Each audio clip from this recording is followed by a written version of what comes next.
Olá, tudo bem?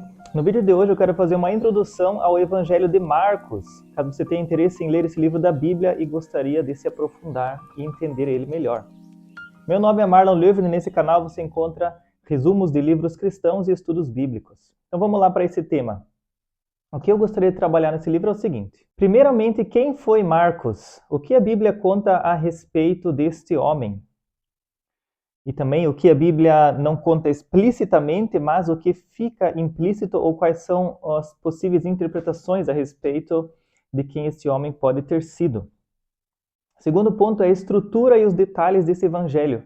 Por que esse evangelho é diferente dos outros, né? Nós temos 4 vezes que a história de Jesus é contada, os 4 evangelhos, quais as particularidades de Marcos. E por último, quais são os aprendizados para nós hoje, ao lermos esse livro cerca de 2000 anos depois que ele foi escrito. Então começamos com quem foi Marcos. Marcos é também chamado no Novo Testamento de João Marcos. Ele tinha possivelmente 2 nomes. Um nome judeu, João, e um nome romano, Marcos. Aí existem algumas possibilidades, né, por que ele tinha esses 2 nomes. Ou ele tinha uma mãe judia e um pai romano, assim como Timóteo, né, que tinha uma mãe judia e um pai grego. Ou ele se chamava João por ser um judeu, mas tinha um apelido romano, embora não fosse o nome oficial. Então são algumas possibilidades. Talvez ele tinha uma família romana, talvez não. Talvez usava esse nome só para melhor compreensão do seu público. É o que a gente sabe. João Marcos, ele vem de uma família rica, de uma família abastada. Percebemos isso no livro de Atos, capítulo 12, onde diz que a igreja primitiva se reunia na casa da mãe dele. Então, a mãe dele tinha uma casa grande o suficiente para que a igreja se reunisse lá e usasse a casa como um templo. João Marcos é parente de outras pessoas que aparecem no Novo Testamento, pessoas de destaque, como, por exemplo, Barnabé. Barnabé foi o mentor de Paulo, do grande apóstolo Paulo, e ele era também um primo ou um tio de João Marcos. Eles fazem, inclusive, viagens missionárias juntos, os 3. Barnabé, Paulo e Marcos. Isso está contado no Atos capítulo 12 também. Marcos foi o centro da discussão e da briga entre Paulo e Barnabé. Então, esses 2 líderes da igreja, Barnabé queria levar o seu parente Marcos na viagem missionária, Paulo não queria levar ele na segunda viagem missionária, porque na primeira viagem missionária o Marcos havia abandonado os 2 por algum motivo que nós não sabemos. E aí, Barnabé faz uma viagem com Marcos, enquanto Paulo leva Silas, e de uma viagem se tornam 2. Depois, o que nós sabemos é que cerca de 10 anos depois dessa discussão entre Barnabé e Paulo, Paulo volta a citar Marcos em suas cartas, como, por exemplo, na carta de Filemon e na carta de Colossenses. Então, vemos que houve um reencontro e uma reaproximação entre Paulo e Marcos. Inclusive, no final da vida de Paulo, ele escreve na sua última carta, em 2 Timóteo, dizendo que Marcos me é muito útil. Eu peço que ele venha me visitar aqui na cadeia em Roma. Então, né, daqueles que brigaram no começo, no final eles se tornam muito amigos e muito próximos um do outro.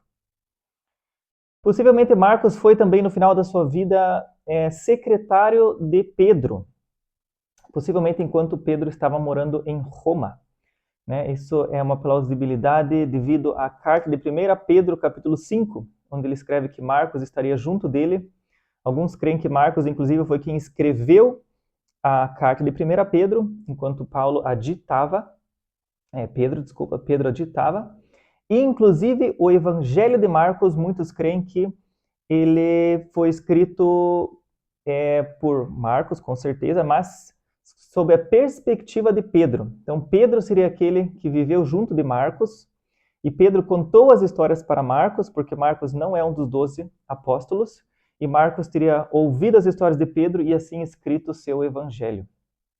Resumindo aqui sobre a vida de Marcos, né, o teólogo William Hendrickson disse o seguinte: Marcos não foi um grande líder ou um notável apóstolo, mas sim um seguidor, um discípulo, né, um ajudador. Ele não era alguém sem defeitos, né? Vemos isso na briga dele com Paulo, por exemplo. Ao contrário, era uma pessoa que lutou contra suas fraquezas e as venceu. Isso é o que a Bíblia conta a respeito de Marcos. Tem algumas coisas que a Bíblia não conta diretamente, mas ficam ali rumores ou, né, interpretações possíveis a respeito desse homem. Por exemplo, Atos 12, versículo 12, diz o seguinte: Percebendo isso, Pedro se dirigiu à casa de Maria, mãe de João, também chamado Marcos, onde muita gente se havia reunido e estava orando. Então, a casa da mãe de Marcos era esse lugar onde a igreja se reunia com frequência para orar. Essa mesma casa, existe uma possibilidade dela ter sido a casa também citada no Evangelho de Marcos, capítulo 14, na última ceia. Lá Jesus disse o seguinte: Onde é o meu salão de hóspedes, no qual poderei comer a Páscoa com os meus discípulos? Ele lhes mostrará uma ampla sala no andar superior, mobiliada e pronta. Faço ali os preparativos para nós. Muitos estudiosos, teólogos, creem que essa casa, esse cenáculo, esse andar superior, onde foi feita a última ceia, seria o mesmo lugar onde a igreja se reunia depois para orar.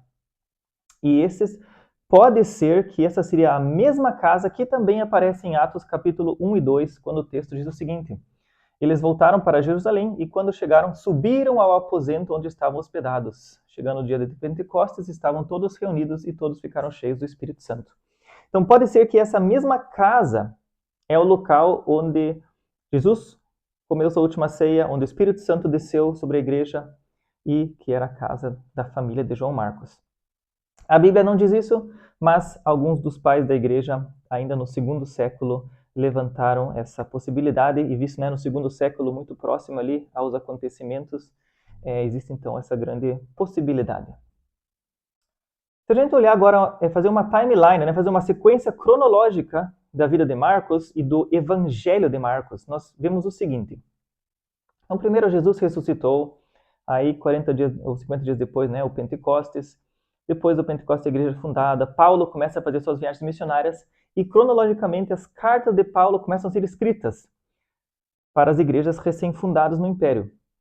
Mas nenhum evangelho havia sido escrito ainda. As primeiras cartas do Novo Testamento a serem escritas foram as cartas de Paulo. E aí o que acontece? As pessoas que viveram junto de Jesus começam a morrer. E quando as testemunhas oculares que viram Jesus começam a morrer, começa a se perceber a necessidade de escrever a história de Jesus para que ela não se perca. E a primeira pessoa que escreveu a história de Jesus foi Marcos. E, né, possivelmente com a perspectiva de Pedro. Possivelmente ele conheceu os fatos de Pedro e conheceu muitos dos fatos do Evangelho, do poder de Deus, através da vida de Paulo, visto que ele fez as viagens missionárias com Paulo, depois ouve as histórias de Pedro, e assim no final escreve a história de Jesus. Marcos, ele lançou um novo estilo literário. Então a Bíblia, ela lança esse estilo literário chamado Evangelho. O Evangelho é diferente de uma biografia.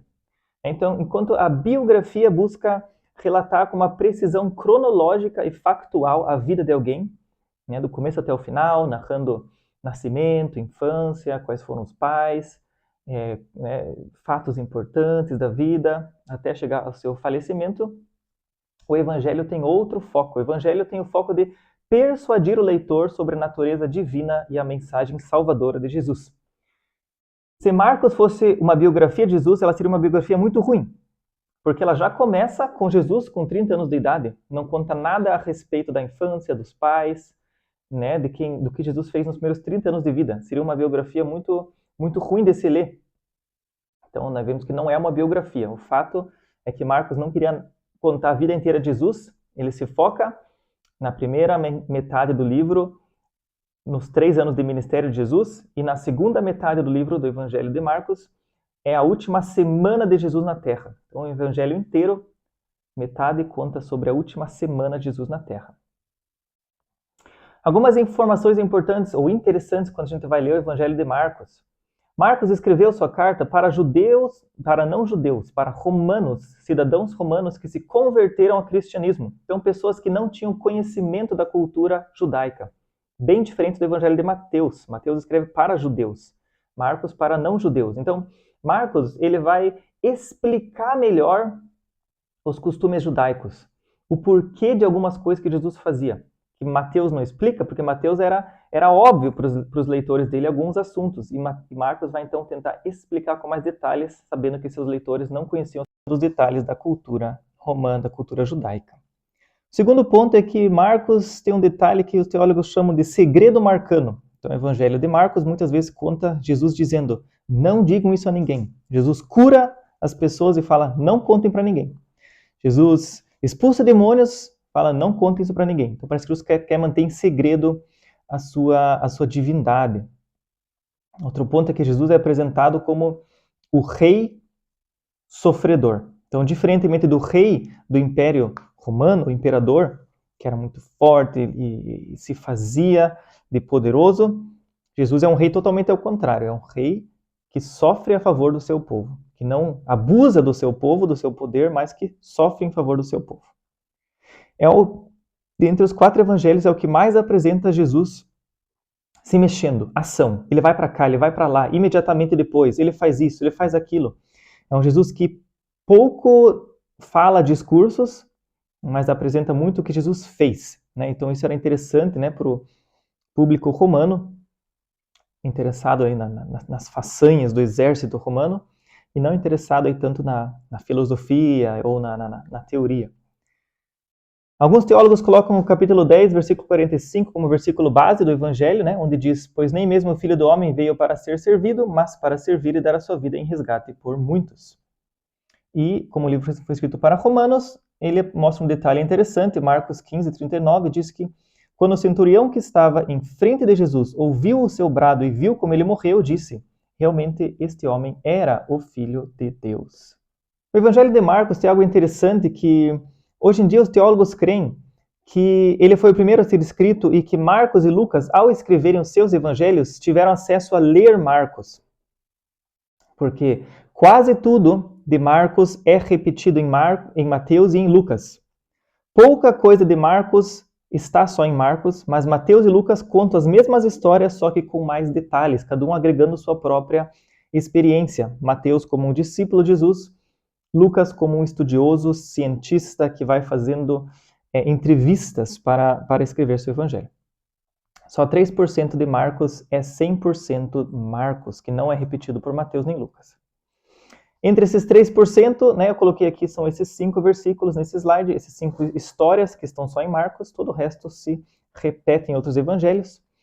E o último texto que está só em Marcos é Marcos 14, 51 e 52, onde diz o seguinte: um jovem vestindo apenas um lençol de linho estava seguindo a Jesus. Quando tentaram prendê-lo, ele fugiu nu, deixando o lençol para trás. Então, algumas pessoas creem que este era o próprio Marcos, porque assim como João escreve no seu evangelho em terceira pessoa, dizendo de si mesmo, o discípulo a quem Jesus muito amava, e esse era ele mesmo, crê-se que Marcos escreve a respeito de si mesmo em terceira pessoa, dizendo que esse jovem que estava seguindo a Jesus no jardim do Getsemane na noite em que Jesus foi traído, era o próprio Marcos. Então essa é uma possibilidade aí também.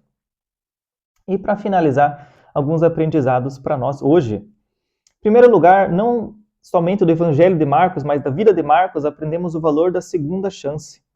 Né? Marcos brigou com Paulo e depois, no final da vida, eles vêm a se reconciliar e a serem muito úteis um para o outro. Então, se alguém falhou com você, há o tempo aí do perdão e da restauração. Dê uma segunda chance. Segundo ponto que nós aprendemos agora sobre o Evangelho de Marcos é que Jesus é o Senhor do seu destino.